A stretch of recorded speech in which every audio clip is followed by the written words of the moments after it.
মই India represent কৰিবলৈ সুবিধা পাইছিলোঁ নেশ্যনেল চেম্পিয়ন হিচাপে। মই 5th নেশ্যনেল যিখন আৰ্ম ৰেচলিং চেম্পিয়নশ্বিপ হৈছিলে বেংগালুৰুত মে' মাহত, সেইখনত মই নেশ্যনেল চেম্পিয়ন হৈছিলোঁ। হৈ পেলাই তেওঁলোকে মোক ইণ্ডিয়া টীমত ছিলেক্ট কৰিলে। মই আজাৰবাইজানত যিখন ৱৰ্ল্ড আৰ্ম ৰেচলিং চেম্পিয়নশ্বিপ আছিলে তালৈ গৈছিলোঁ ইণ্ডিয়া টীমটোৰ লগত। আৰু গৈ পেলাই তাত মই সোঁ আৰু বাওঁ হাত দুইখন হাতেৰে খেলি পেলাই আণ্ডাৰ 70 কেজি কেটেগৰীত মই 2টা ৰূপৰ পদক বুটলিবলৈ সক্ষম হৈছিলোঁ।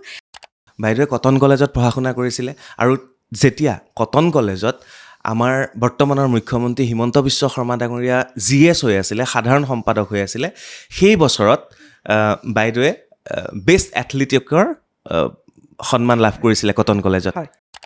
আপুনি যদি ভাবে স্পৰ্টছ কেৰিয়াৰটোত আপোনাৰ স্বীকৃতি কেতিয়াৰ পৰা আৰম্ভ হৈছে বুলি আপুনি নিজে ভাবে?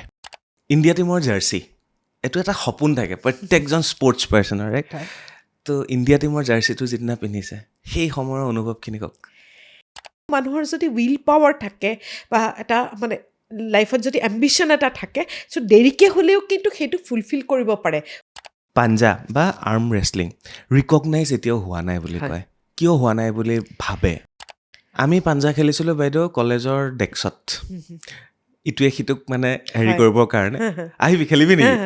তো আপুনি খেলিছে ইণ্ডিয়াক ৰিপ্ৰেজেণ্ট কৰি, আপোনাৰ ৰুল ৰেগুলেশ্যন বেলেগ, আপোনাৰ নীতি নিয়ম বেলেগ ৱৰ্ল্ড ক্ষেত্ৰত যিহেতু।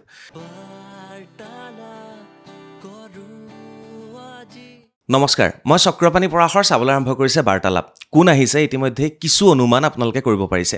এগৰাকী খেলুৱৈ আহিছে, এগৰাকী স্পৰ্টছ পাৰ্চন আহিছে, এগৰাকী এথলেটিক আহিছে আমাৰ মাজলৈ। আৰু আজিৰ বাৰ্তালাপত আমি অসমৰ খেলৰ সম্পৰ্কে কিছু কথা পাতিম। আৰু তেখেতে অসমলৈতো গৌৰৱ কঢ়িয়াই আনিছে, তেখেতে ভাৰতলৈ গৌৰৱ কঢ়িয়াই আনিছে। আৰু বহুতে এই বিষয়ে জানে, বহুতে এই বিষয়ে নাজানে। কিয় নাজানে এই বিষয়ে আমি কথা পাতিম, আৰু যিসকলে জানে তেওঁলোকক মোৰ ফালৰ পৰা ধন্যবাদ যে তেওঁলোকৰ স্পৰ্টছৰ লগত কিছু কানেকশ্যন আছে। আৰু মই স্বাগতম জনাইছোঁ কস্তুৰী শৰ্মা বাইদেউ। বাইদেউ নমস্কাৰ। একো নাই, নমস্কাৰ। প্ৰথমতে ভাল খবৰটো দি লওঁ। ভাল খবৰটো এইটো যে বাইদেৱে পাঞ্জা খেল যিটো আৰ্ম ৰেচলিং, ৰাইট? আৰ্ম ৰেচলিঙত ইণ্ডিয়াক ৰিপ্ৰেজেণ্ট কৰি ইণ্ডিয়ালৈ গৌৰৱ কঢ়িয়াই আনিছে। আৰু তেনে ক্ষেত্ৰত বাইদেউক আমাৰ ফালৰ পৰা শুভেচ্ছা জনালোঁ বাইদেউ।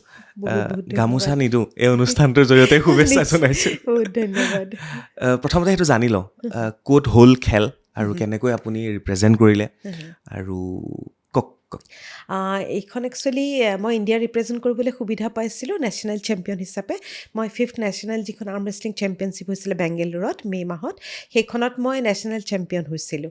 হৈ পেলাই তেওঁলোকে মোক ইণ্ডিয়া টীমত ছিলেক্ট কৰিলে। মই আজাৰবাইজানত যিখন ৱৰ্ল্ড আৰ্ম ৰেচলিং চেম্পিয়নশ্বিপ আছিলে তালৈ গৈছিলোঁ ইণ্ডিয়া টীমটোৰ লগত। আৰু গৈ পেলাই তাত মই সোঁ আৰু বাওঁ দুইখন হাতেৰে খেলি পেলাই আণ্ডাৰ 70 কেজি কেটেগৰীত মই 2টা ৰূপৰ পদক বুটলিবলৈ সক্ষম হৈছিলোঁ। মই তাত পলেণ্ডক হৰুৱাইছিলোঁ, দুইখন হাতৰ খেলতেই মই পলেণ্ডক হৰুৱাইছিলোঁ। আৰু মই নিজে ছুইডেনৰ লগত ফাইনেলত হাৰিছিলোঁ। বাপৰে, চাওক ইমান ডাঙৰ খবৰটো ক'ৰবাত মানে বহু খবৰৰ মাজত যে সৰু খবৰ এটা ৰৈ যায় বা হেৰাই যায়, এয়া হৈছে প্ৰমাণ। বাইদেউ আমিতো বহুত বাতৰিটো ৰেগুলাৰ পাই থাকোঁ, হয়তো আপোনাৰ বাতৰিটো ক'ৰবাত কমকৈ প্ৰকাশ হ'ল, মানুহে নাজানিলে। ক'ৰবাত দিছে, কিন্তু সেই বোধ কৰোঁ পাব্লিচিটিটোৰ আমাৰ সকলোৰে সেইটোৱেই প্ৰব্লেম, পাব্লিচিটিৰ অভাৱতে আমি পিছ পৰি থাকি যাওঁ। চ' নিশ্চয় তেনেকুৱা কোনোবা খবৰৰ মাজতে থাকি গ'ল। নিশ্চয়, কিন্তু আমি সেই খবৰ ৰাইজলৈ বিলাব বিচাৰিছোঁ। আৰু বাইদেউৰ বিষয়ে আজি আমি প্ৰায় যথেষ্ট সময় কথা পাতিব বিচাৰিছোঁ। আৰু কেনেকৈ তেওঁ আহি ছুইমিঙৰ পৰা তেখেতে কেনেকৈ আহি কটনত পঢ়াৰ সময়ৰ পৰা আহি আজি তেখেতে আৰ্ম ৰেচলিঙত ভাৰতক ৰিপ্ৰেজেণ্ট কৰি আমালৈ গৌৰৱ কঢ়িয়াই আনিছে। তাৰপিছতে মই আৰু এটা কথা কৈ থওঁ আপোনালোকক, বাইদেৱে কটন কলেজত পঢ়া শুনা কৰিছিলে। আৰু যেতিয়া কটন কলেজত আমাৰ বৰ্তমানৰ মুখ্যমন্ত্ৰী হিমন্ত বিশ্ব শৰ্মা ডাঙৰীয়া GS হৈ আছিলে, সাধাৰণ সম্পাদক হৈ আছিলে, সেই বছৰত বাইদেৱে বেষ্ট এথলেটিকৰ সন্মান লাভ কৰিছিলে কটন কলেজত। কোন চনত? সেইটো মষ্ট প্ৰবেবলি 91 আছিল, 90 নে 91 আছিল মষ্ট প্ৰবেবলি। মই মানে একজেক্টলি ইয়েৰটো মনত নাই। মই হাই ছেকেণ্ডেৰী পঢ়ি আছিলোঁ তেতিয়া। আপুনি কটন কেনেকৈ পালেহি? পঢ়া শুনা আপুনি ঘৰ অৰিজিনেলি হৈছে? মই গুৱাহাটী। মই শান্তিপুৰৰ মোৰ মাহঁতৰ ঘৰ, ভৰলুমুখ শান্তিপুৰ। চ' TCত পঢ়িছিলোঁ মই আগৰখিনি। তাৰপিছত 10th পাছ কৰাৰ পিছত কটনত মই এডমিশ্যন পালোঁ চ' তাতে ছায়েন্সত মই এডমিশ্যন লৈছিলোঁ চ' 2 বছৰ হায়াৰ ছেকেণ্ডেৰী তাত পঢ়িছিলোঁ TDCটো এডমিশ্যন লৈছিলোঁ কেমেষ্ট্ৰি মেজৰত কিন্তু এগ্ৰিকালচাৰ ইউনিভাৰ্চিটিত পাওঁতে তালৈ গুচি গ'লোঁগৈ গৈ পেলাই তাতে পঢ়া আৰম্ভ কৰিলোঁ কটনত কি খেলিছিলে আপুনি সেই সময়ত মই এথলেটিক্সত আছিলোঁ মোৰ মেইন ইভেণ্টছ আছিলে শ্বৰ্ট ফুট জেভলিন তাৰ বাহিৰেও মই 100 মিটাৰ 200 মিটাৰ 400 মিটাৰ মই গোটেইখিনি খেলিছিলোঁ ৰিলে ৰেচ খেলিছিলোঁ ডিছকাছ থ্ৰ' অলমষ্ট গোটেইকেইটা হেৰিয়ে খেলিছিলোঁ ইভেণ্টেই খেলিছিলোঁ তেতিয়া হিমন্ত বিশ্ব শৰ্মাই চিনি পাইছিলে আপোনাক সেইটোতো নাজানো আমি তেওঁক চিনি পাইছিলোঁ তেওঁ বা পাইছিলে নাই নাজানো কেনেকুৱা আছিল সেইটো সময়ত তেওঁ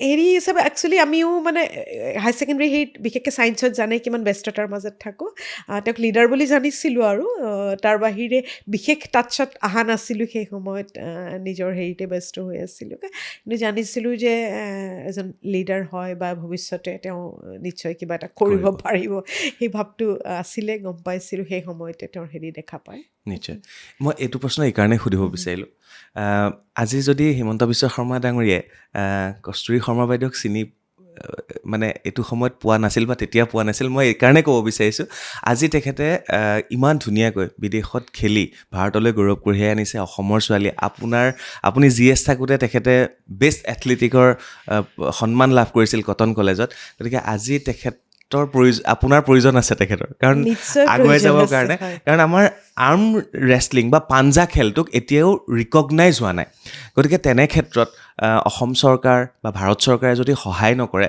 তেনেহ'লে বা আন যিবিলাক আমাৰ কোম্পেনীজ আছে অইল হওক কিবা কিবি কৰ্পৰেট ছেক্টৰ যথেষ্টখিনি কৰিব পাৰে আৰু আজিকালিতো তেওঁলোকে 2% ফাণ্ড এটা কৰিবই লাগে ৰাখে গতিকে সেইটো হিচাপে কৰিলেতো যথেষ্টখিনি সুবিধা হয় বা চৰকাৰেও যদি এটা মানে ইনষ্ট্ৰাকশ্যন দিয়ে যে এইখিনি আমাৰ যাবলৈ ওলাইছে আপোনালোকে সহায় কৰি দিয়ক কৰ্পৰেট ছেক্টৰ এটাক বা সেইটো এটা যদি ধৰা বন্ধা নিয়ম কৰি দিয়ে তেতিয়াহ'লে আমাৰ বহুতখিনি সুবিধা হৈ যায় বা স্পৰ্টছমেনখিনিৰ কাৰণে আশা কৰিছোঁ মুখ্যমন্ত্ৰী ডাঙৰীয়া বা মুখ্যমন্ত্ৰীৰ টীমে যদি এই কথাখিনি শুনিছে এবাৰ আপোনাক মাতিব আৰু কিবা নহয় কিবা এটা কৰিব বুলি আশা কৰিছোঁ এইটো এটা বাৰ্তাহে প্ৰেৰণ কৰিলোঁ মই এনিৱে এতিয়া আমি কথা পাতিম আপোনাৰ ওপৰত চ' প্ৰথম আপুনি চুইমিঙক প্ৰথম আপুনি কৰিছিলে আৰু 1976তেই আপুনি স্পৰ্টছৰ প্ৰতি আকৰ্ষিত হৈছিলে পঢ়াৰ লগে লগে চুইমিং তাৰপিছত জেভলিং হয়নে মানে চুইমিঙৰ পিছত বক্সিঙত নাই কৰা মই শ্বৰ্ট ফুট আৰু জেভলিন আছিলে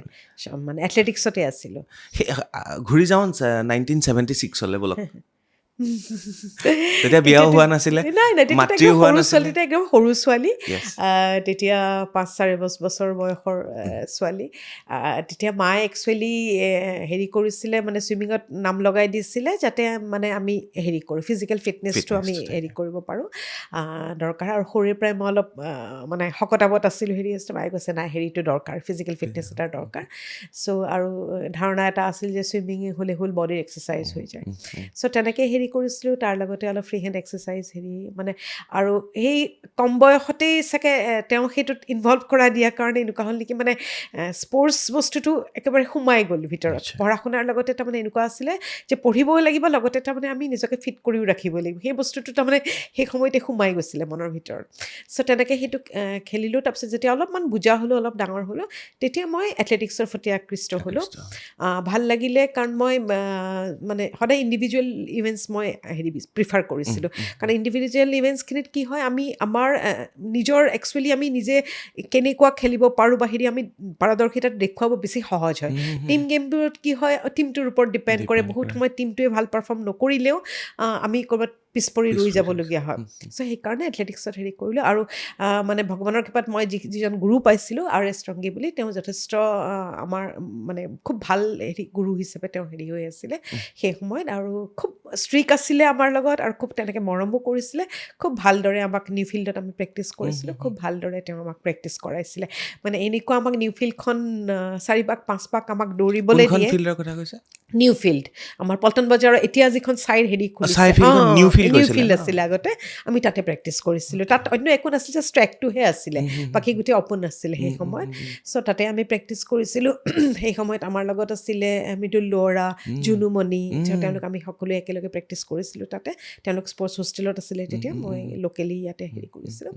চ' ছাৰ মানে এনেকুৱা আছিলে, আমাক গোটেই ফিল্ডখন আমাক 4 পাক 5 পাক আমাক আৰম্ভণিতে দৌৰিবলৈ দিয়ে। আমি যদি কোনোবাই ৰখিও যাওঁ, তেওঁ পাতল চেকনি এডাল থাকে, সেইডালেৰে আমাৰ ভৰিত কোব দিয়ে বা গালি পাৰে, Warm-up-টো মানে ৱাৰ্ম আপ পুৰা কৰিব দৌৰাই লাগে। মানে। সেইখিনি তাৰমানে একদম কম্পালচৰি আছে। তাৰপিছত ফ্ৰী হেণ্ড এক্সাৰচাইজ, তাৰপিছতহে আমি এক্সুৱেল খেলৰ প্ৰেক্টিচলৈ যাব পাৰোঁ।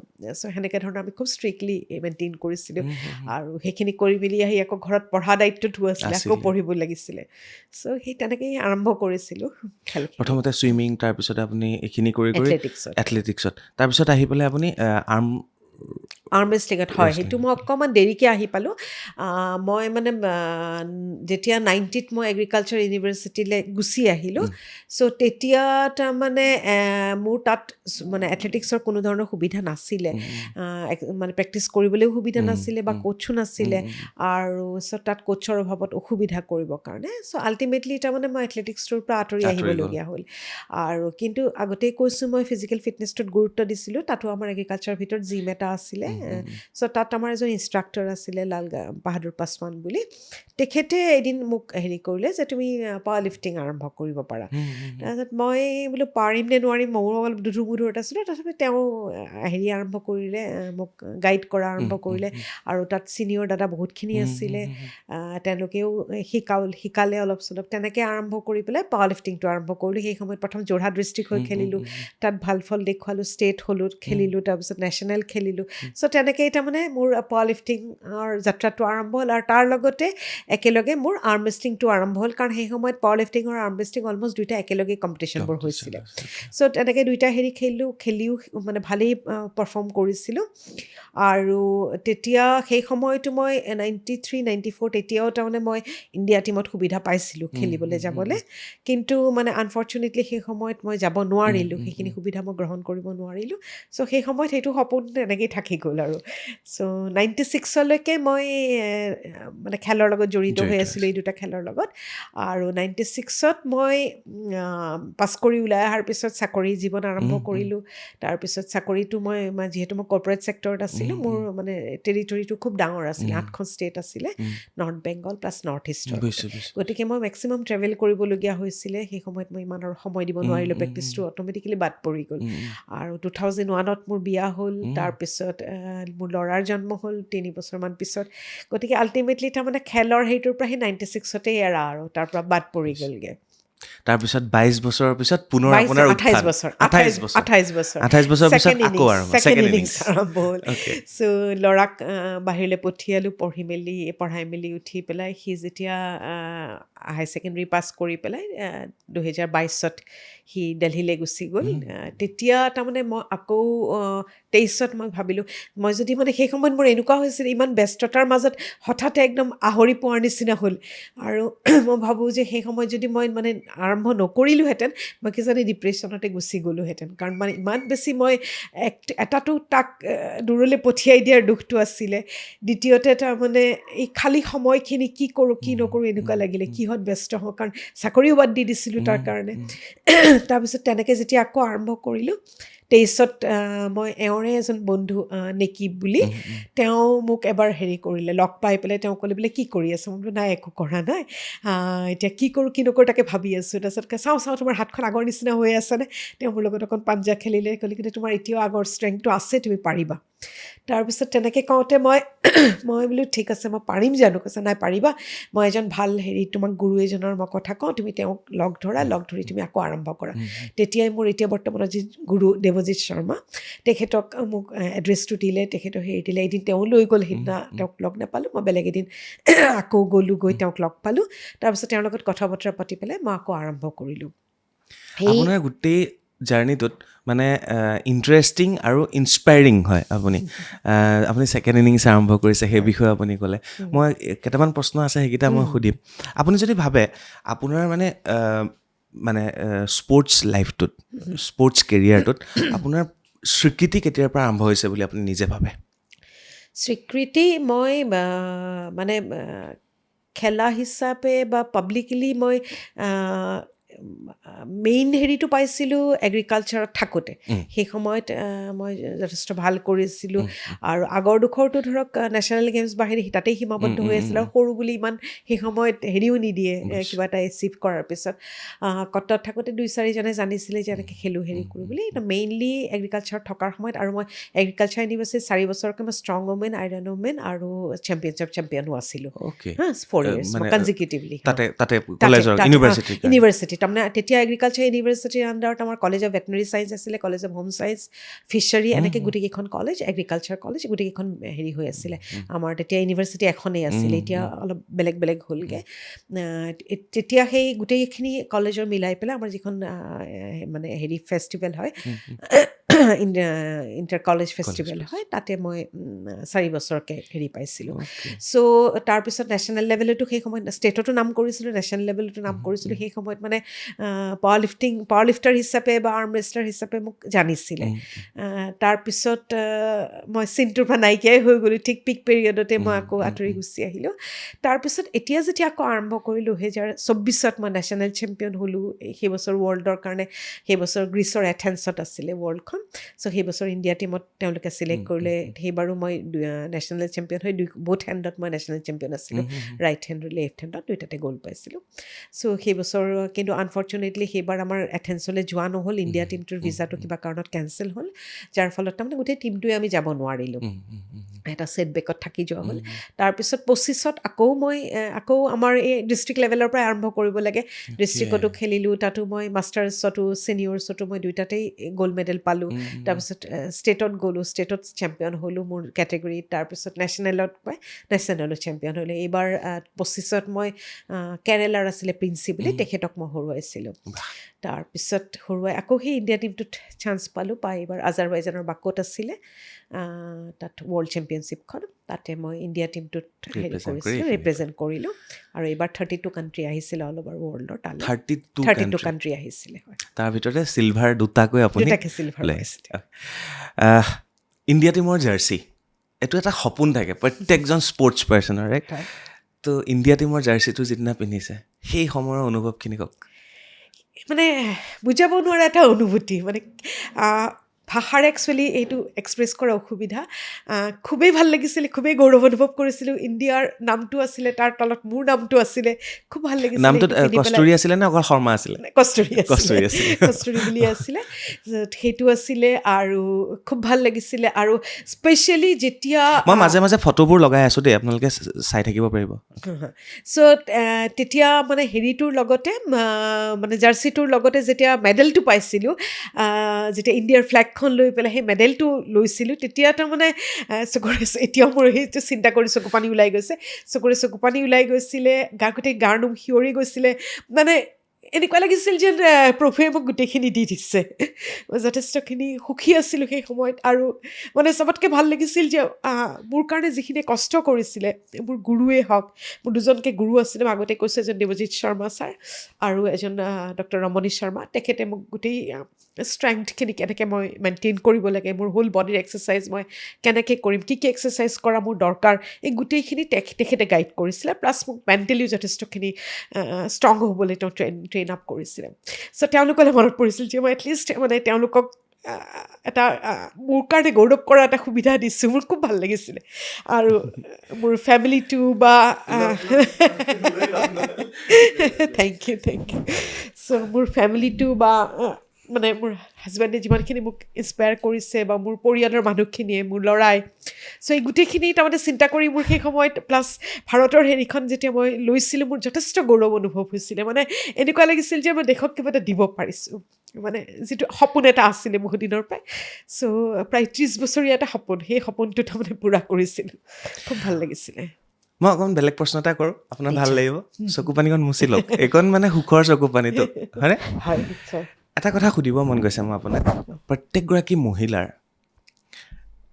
মানে অকল বিয়াৰ পিছত চাকৰি ইণ্ডিপেণ্ডেণ্ট ওমেন সেইটো কথাও বেলেগ কিছুমান মহিলা আছে ধৰক তেওঁলোকে জীৱনটোত অকল ঘৰৰ কাম ল'ৰা ছোৱালী হাজবেণ্ড হয়নে বাৰু কথাটো তেওঁলোকে তেনেকেই জীৱনটো পাৰ কৰি যায় তেওঁলোকৰ নিজৰ সপোনবোৰ আশাবোৰ সদায় ডমিনেট হৈ মৰি যায়গৈ সপোনবোৰ হয় বাট আপুনি সেইটোৰ পৰা দূৰত আপুনি ল'ৰাক দেলহি পঠিয়াই 28 বছৰৰ পিছত আকৌ নিজৰ সপোনটোৰ বাবে লাগি ভাৰতলৈ গৌৰৱ কঢ়িয়াই আনিলে ইণ্ডিয়া হৈ খেলিলে মেডেল আনিলে হাজবেণ্ডৰ কথা আপুনি ক'লে তেওঁ ছাপোৰ্ট কৰিলে এই কথাখিনি অকণমান কওক না আপোনাতকৈ মানে আপোনাৰ দৰে মহিলাখিনি আৰু যিসকল মহিলাই এতিয়াও সপোনখিনি মানে সাঁচি সাঁচি মৰহি যোৱা মহিলাসকলৰ কাৰণে মই একচুৱেলি মানে সেইটোকে প্ৰত্যেকগৰাকী মহিলাকেই কওঁ স্পেচিয়েলি মহিলাসকলক কওঁ যে আমাৰ প্ৰত্যেকৰে সপোন থাকে আৰু এটা সময়ত কি হয় আমি সপোনবোৰ পাহৰি যাওঁ নহ'লে মানে আমি অট'মেটিকেলি পৰিস্থিতি পৰিৱেশৰ লগত আমি খাপ খুৱাই সেইখিনি বাদ দিবলৈ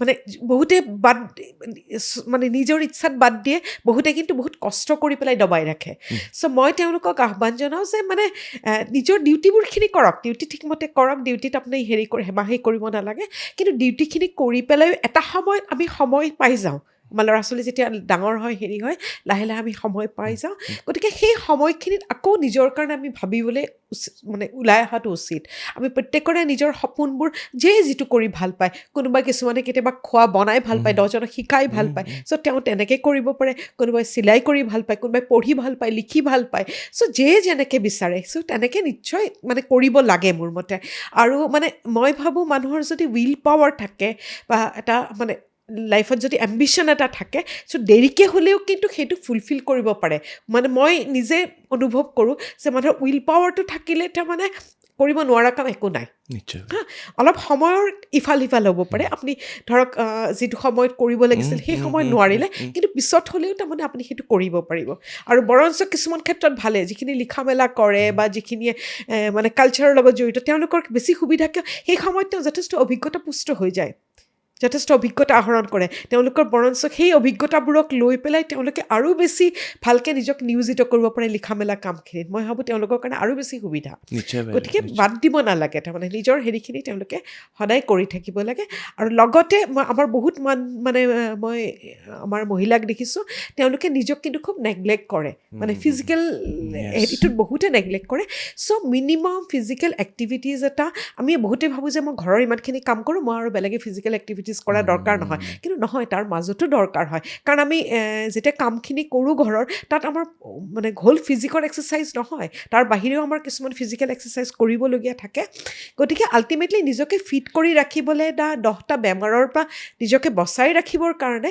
এই ফিটনেছখিনি ফিজিকেল এক্টিভিটিজখিনি খুব জৰুৰী গতিকে প্ৰত্যেকগৰাকী মহিলাকে মই তাৰমানে আহ্বান জনাওঁ যে আপোনালোকে নিজকে ফিট কৰিও ৰাখক কাৰণ ফিট কৰি ৰাখিলেহে আপুনি ভৱিষ্যতৰ চিন্তাটো কৰিব পাৰিব যদি অকালতে আপুনি বৃদ্ধ হৈ যায় তেতিয়াহ'লে আৰু আপোনাৰ তাতেই শেষ হৈ যাব জীৱনটো নিশ্চয় বাইদেউ খুব ধুনীয়াকৈ কৈছে বাইদেউ আৰু এইটোও হয় ন মানে সংসাৰটো আমি কৰিবই লাগিব ল'ৰা ছোৱালী জন্ম দিবই লাগিব পঢ়া শুনা কৰিব লাগিব সেইখিনি আমাৰ সকলোৰে দায়িত্ব তাৰপিছতো নিজক ভাল পাব লাগে নহয় জানো সেই বস্তুটো তাৰমানে সদায় নিজক ভাল পালে তাৰমানে কি হয় আপুনি মানে চবকে আপুনি সন্তুষ্ট কৰিব পাৰিব আপুনি নিজক ভাল পালে আপুনি নিজে ছেটিছফাইড হৈ থাকিব পাৰিব আপুনি সংসাৰখন বেছি ভালকৈ চাব পাৰিব আপুনি ল'ৰা ছোৱালীকো এটা ইনস্পিৰেশ্যন দিব পাৰিব যে মই নিজক ভাল পাওঁ মই নিজক ভাল কৰি ৰাখিছোঁ গতিকে তোমালোকেও নিজক ভাল পাবলৈ শিকা নিজক ভাল প্ৰত্যেকজন মানুহে যদি নিজক ভাল পায় আমাৰ অট'মেটিকেলি আমাৰ গোটেই ছ'চাইটিখন তাৰমানে হেল্ডি হৈ যাব একজেক্টলি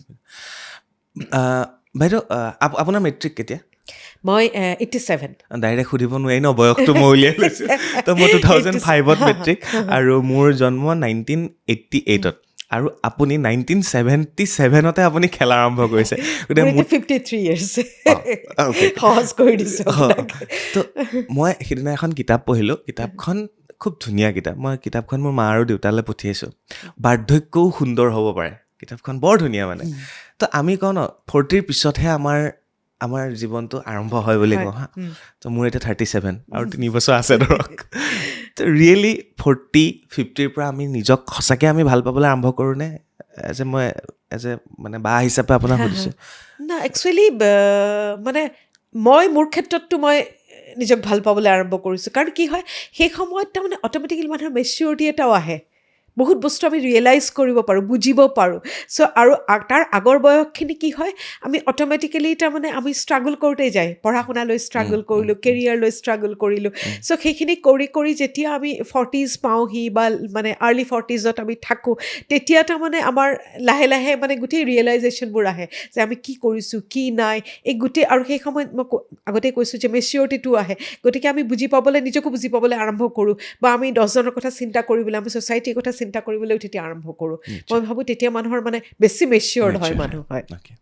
ইয়াৰ পিছতে আহিলোঁ স্বামী স্ত্ৰীৰ সম্পৰ্কটো। তো দাদা কাষতে বহি আছে, এবাৰ নামটো লৈ পেলাই প্ৰশংসা এটা কৰক। দাদাৰ লগত পাঞ্জা খেলে নাই আপুনি, সেইটো কওক। দাদাৰ লগত আৰম্ভ কৰোঁতে খেলিছিলোঁ। মই বোলো মই পাৰিম নে নোৱাৰিম, তাৰপিছত পাৰিম বুলি কয়, কিন্তু তাৰপিছত আজিকালি কয় নাই নাই হাৰিব বুলি নেখেলে চাগে। দাদাৰ নামটো তেওঁ ধৰ্মেন্দ্ৰ শৰ্মা। হয়। ধৰ্মেন্দ্ৰ শৰ্মা। চ' তেওঁ যথেষ্টখিনি মোক সহায় কৰিছে, যথেষ্টখিনি মোক উদগনি দিছে, আৰু প্ৰত্যেকটো হেৰিতেই মানে ইভেন তেওঁ খোৱা বোৱাৰো চিন্তা কৰি কয় যে তোমাৰ আমুকটো আছে নাই, শেষ হৈছে নেকি, এইটো লাগিব নেকি। চ' সেই খবৰখিনিও ৰাখে, আৰু প্ৰেক্টিচৰ কথাখিনিও ৰেগুলাৰ হেৰি কৰে।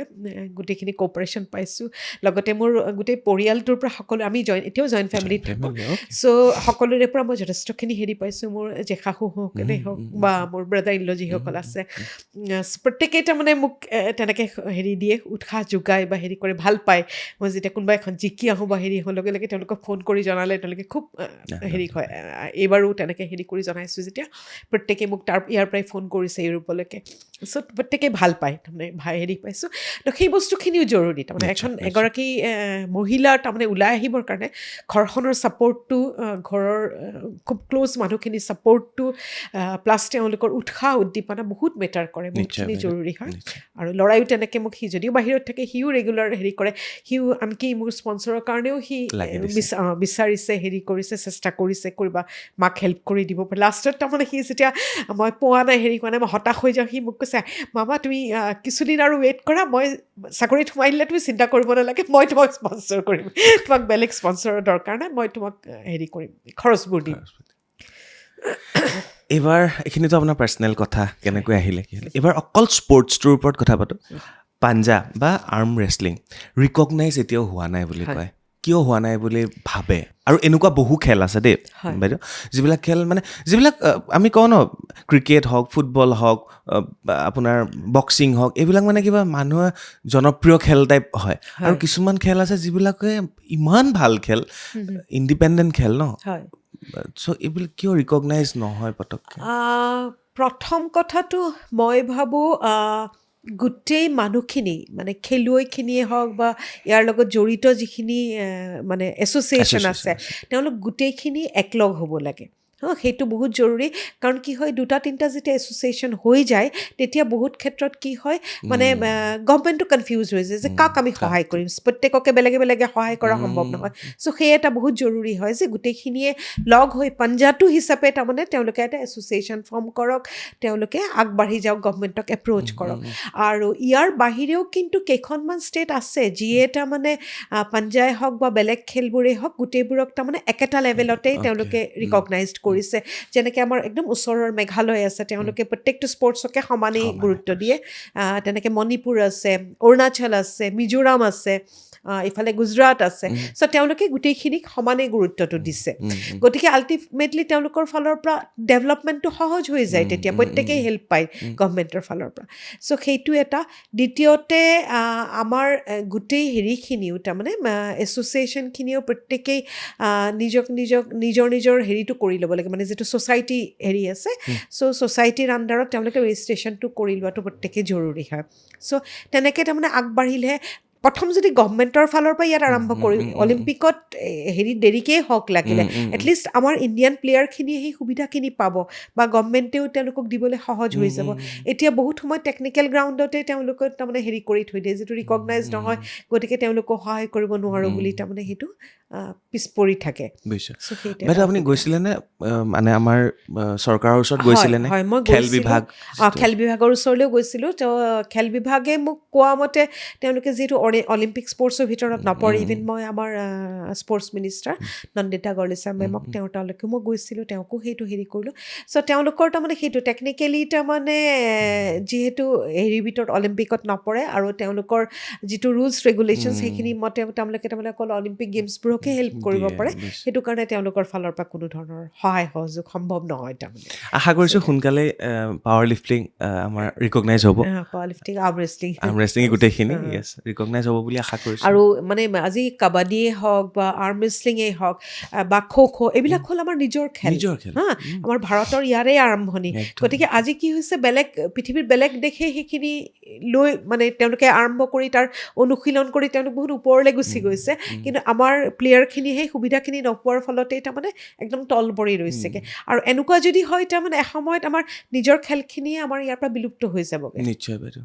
নেখেলিব ন স্বীকৃতি নিদিলে কোনে খেলিব সেইটোৱে আৰু ইভেন এইবাৰো মই কৈছোঁ বহুত ক্ষেত্ৰত আগতেও কৈছোঁ যে এইবাৰে আমি ধৰক এচিভ কৰি আহিছোঁ আৰ্থিক সাহাৰ্যটো বাদেই এটলিষ্ট গভমেণ্টৰ ফালৰ পৰা বা যিখিনি আমাৰ স্পৰ্টছ ৰিলেটেড অকল গভমেণ্টৰ যে দায়িত্ব সেইটো নহয় বহুত এছ'চিয়েশ্যন আছে বহুতখিনি আমাৰ ইয়াতে স্পৰ্টছ লাভাৰ্ছ আছে চ' তেওঁলোকে এটলিষ্ট যিখিনিয়ে আমি কিবা এটা কৰি আহিছোঁ চ' তেওঁলোকক এটলিষ্ট এটা ৰিকগনিশ্যন দিব লাগে হা মই অকল আৰ্থিক অনুদানৰ কথা কোৱা নাই কিন্তু তেওঁলোকে দেশৰ কাৰণে আমি কিবা কৰি আহিছোঁ বা মোৰ লগতে 10জনে কৰি আহিছে চ' সেই স্বীকৃতিটো দিয়াটো বহুত জৰুৰী কাৰণ সেইটো দেখা পালেহে ভৱিষ্যত প্ৰজন্মই আগবাঢ়ি আহিব তেওঁলোকে তেতিয়াহে বিচাৰিব যে তেওঁলোকেওতো ভাল হেৰি নাম কৰিছে যদিও মানে আৰ্থিক সাহাৰ্য নাপায় কিন্তু এই স্পৰ্টছতো এটা ফিউচাৰ আছে আৰু আজি যেনেকৈ এতিয়া পুলিচত দিছে চ' আল্টিমেটলি এজন ভাল আৰ্ম ৰেষ্টলাৰ হ'লে তেওঁ পুলিচ ছাৰ্ভিচতো এটা এডভান্টেজ পাব কালিলৈ এপ্লাই কৰিলে চ' সেনেকুৱা ধৰণৰ সুবিধাখিনি আছে চ' সেইকাৰণে তাৰমানে স্বীকৃতিটো দৰকাৰ আমি পাঞ্জা খেলিছিলোঁ বাইদেউ কলেজৰ ডেস্কত ইটোৱে সিটোক মানে হেৰি কৰিবৰ কাৰণে আহিবি খেলিবি নেকি তো আপুনি খেলিছে ইণ্ডিয়াক ৰিপ্ৰেজেণ্ট কৰি আপোনাৰ ৰুল ৰেগুলেশ্যন বেলেগ আপোনাৰ নীতি নিয়ম বেলেগ ৱৰ্ল্ড ক্ষেত্ৰত যিহেতু তো গোটেই বস্তুটো কেনেকৈ খেলে অকণমান বুজাই কওক বাইদেউ ক'ৰ পৰা আৰম্ভ হয় অকল হাতৰ শক্তি একচুৱেলি আৰ্ম ৰেষ্টলিংটো মই ভাবোঁ আমাৰ হোল বডিৰ এক্সাৰচাইজ দৰকাৰ ইয়াত তাৰমানে আমি প্ৰত্যেকটো পাৰ্টছেই তাত এংগেজ কৰিব লাগে আমাৰ কাণখন শ্ব'ল্ডাৰটো আমি এংগেজ কৰিব লাগে আমাৰ বেকটো আমি এংগেজ কৰিব লাগে আমাৰ হাতৰ প্ৰত্যেকটো পাৰ্টছেই আমি এংগেজ কৰিব লাগে আৰু তাৰ লগতে আমাৰ আঙুলিবোৰ প্ৰত্যেকটো আঙুলিৰে তাৰমানে ইয়াত বেলেগ বেলেগ ইম্পৰ্টেঞ্চ আছে গতিকে আৰু ইয়াত কিছুমান আমাৰ মেইন মাছলখিনি বাদ দি পেলাইও কিছুমান সৰু সৰু মাছলছ থাকে আমাৰ সেই মাছলছবোৰকো আমি এক্টিভেট কৰিব লাগে তাৰ কাৰণে বিভিন্ন ধৰণৰ এক্সাৰচাইজ আছে সেইবিলাক দৰকাৰ তাৰ লগত আমাৰ কঁকালখনৰ দৰকাৰ আমি সদায় টেবুলত এটা অপজিট থাৰ্ছ দিওঁ যাতে আমি হেৰিটো তাৰ পৰা এডভান্টেজ ল'ব পাৰোঁ তেনেকৈ আমি ভৰিখনকো আমাৰ দৰকাৰ আমি কোনটো পজিশ্যনত আমি ভৰিখন ৰাখিছোঁ ভৰিখনৰ আমি কেনেকৈ জোৰ দিছোঁ চ' সেই বস্তুবোৰ দৰকাৰ সেনেকৈ তাৰমানে আমাৰ হোল বডি তাৰ লগতে চবতকৈ ডাঙৰ কথা আমাৰ ব্ৰেইনৰ এক্সাৰচাইজ ব্ৰেইনটো আমি মেক্সিমাম ইউটিলাইজ কৰিব লগা হয় কাৰণ আমি যিখিনি ডিচিশ্যন লওঁ খেল এখনত সেই ডিচিশ্যনটো উইদিন ছেকেণ্ড আমি ল'বলগীয়া হয় গতিকে তাৰ কাৰণেও আমাৰ ব্ৰেইনটোৰ যথেষ্টখিনি ৰুল ইয়াত আছে তাৰমানে কাৰণ আমি কেনেকৈ আমি হাতখন কোনটো পজিশ্যনত ৰাখিছোঁ আমি কেনেকৈ ৰাখিছোঁ মই মোৰ অপজিট প্লেয়াৰজনক মই কেনেকৈ এটা অবষ্ট্ৰাকল ক্ৰিয়েট কৰিব পাৰিছোঁ বা তেওঁক মানে কোনটো ফালে কেনেকৈ হেৰি কৰিলে মই বা তেওঁৰ বডি লেংগুৱেজটো মই ষ্টাডি কৰিব লাগিব যে তেওঁ কেনেকুৱা ধৰণৰ কি হিচাপত খেলিব বিচাৰিছে এই গোটেই বস্তুখিনি তাৰমানে ইয়াত হেৰি জড়িত হৈ থাকে আৰু চবতকৈ ডাঙৰ কথা এই গোটেই বস্তুখিনি এটা কোঅৰ্ডিনেশ্যনত কাম কৰিব লাগে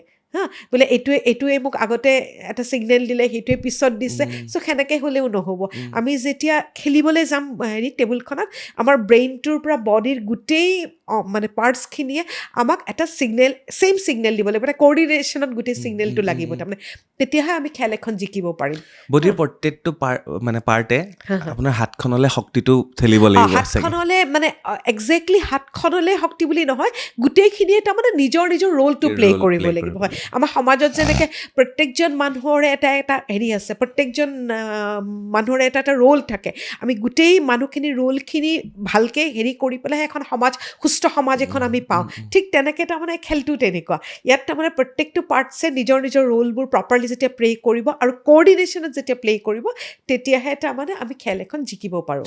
আগতে বহি পেলাই খেলিছিলে বাইদেউ? হয় হয়, প্ৰথম আৰম্ভ কৰোঁতে বহি পেলাই খেলিছোঁ, তাৰপিছত এতিয়া এতিয়া টোটেলি থিয় হৈ খেলা যায়। আৰু দুইখন হাতেৰে খেলিব লাগে? হয়, দুইখন মানে হাত left- খেলিব লাগে বুলি নহয়, বহুতে লেফ্ট হেণ্ড নেখেলে, কিন্তু মই দুইখন হাতেই ভগৱানৰ কৃপাত দুইখনেই এক্টিভ, গতিকে মই দুইখন হাতেৰে খেলিছোঁ। অ'কে, আৰু অপজিট পাৰ্টনাৰো তেতিয়া তেনেকুৱা হ'ব লাগিব? তেওঁ তেনেকৈ লেফ্ট হেণ্ড, মই যেতিয়া লেফ্ট হেণ্ডৰ খেলা হয় তেওঁ তেওঁ লেফ্ট left হেণ্ডেৰে hand খেলিব, হয়, ৰাইট হেণ্ড খেলিলে ৰাইট হেণ্ডেৰে খেলিব। Okay okay.